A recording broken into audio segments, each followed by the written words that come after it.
Across an ocean, Washington's army faced the greatest hardship it would ever encounter, the winter of 1779 at Morristown, New Jersey.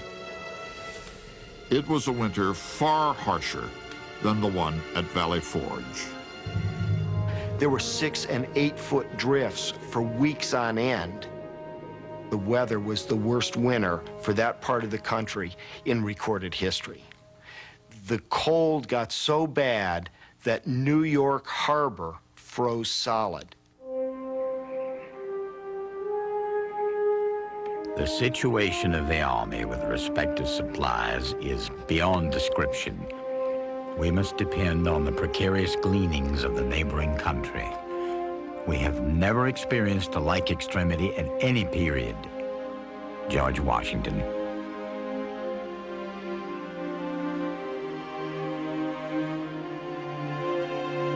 We were absolutely, literally starved. I do solemnly declare that I did not put a single morsel of victuals into my mouth for 4 days and as many nights, except a little black birch bark which I gnawed off a stick of wood, if that can be called victuals. I saw several men roast their old shoes and eat them. Some of the officers killed and ate a favorite little dog that belonged to one of them, Private Joseph Plum Martin.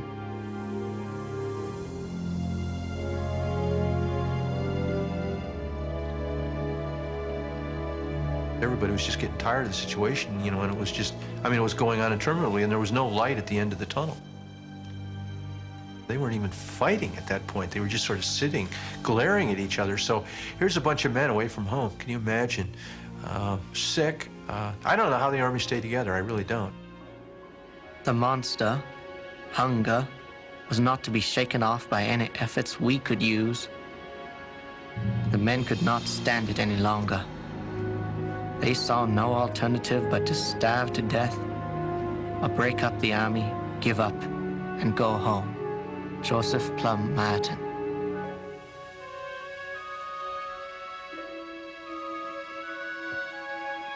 As night fell on May 25th, 2 Connecticut regiments shouldered their muskets and began to march out of camp. An officer trying to stop them was slashed with a bayonet.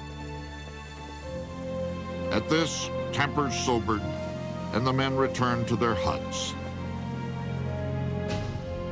Once again, the rebel army had managed to survive.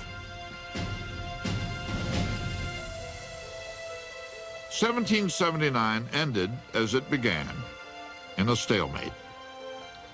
But in 1780, the deadlock would be violently broken. The war would swing to the south, and a rebellion against empire would become a brutal civil war.